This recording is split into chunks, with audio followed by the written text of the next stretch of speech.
आज भेज day non veg किसी बनबनी चिंता अच्छा कौन बनइबे भेज दिन तो पूरा मुंड खराब हो जाए कौन बनइबे बोली चलते गोटे नुआ आइटम शिखाऊँ नुआ नुह आम भद्रक बालेश्वर यहाँ परिचित आउ घरे घरे भी समस्ते बनाती आ समस्त भी प्रिय दही तरकारी दही कांजी भी कौ मैंने कहती दही तरकारी भी कहते चलतु बनइबा दही तरकारी दही तरकारी मुझे सब परिवा को काटिकी नहीं परिवा मध्य आलू कखारू मूला पोईनाड़ी बैगण सारू आपण मैंने चाहिए भी आहरी परिवा ऐड करें जमती कि भेंडी कंदमूल एमती ऐड करें सब परिवा को काटिकी धोईकी गोटे कड़ाई लुण और हलदी पानी पकई से सब परिवा को पकई देती हाई फ्लेम करके आउे ताको गोटे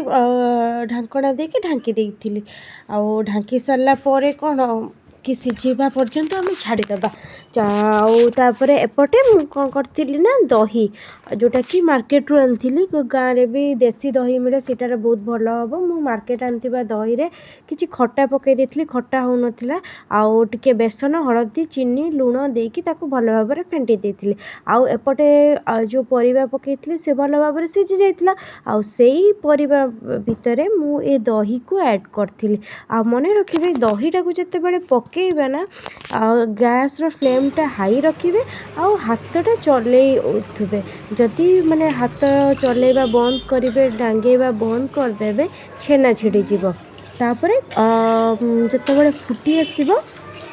छाड़ीदबा सी 5-10 मिनिट ताकू फुटापी छाड़ीदबा आउ भल भाव में फुटी सारा ताकू आउ गोटे जगह को बाहर करनबा आउ से सेम कड़ाई रे आमे कौन करबा ना तेल गरम करनबा सोरिष तेल ये सोरिष तेल ही फुटेबे बेसी टेस्ट आसीबो आ सोरिष तेल को गरम करने की से पंच फुटण सुखिला लंका फुटई देबे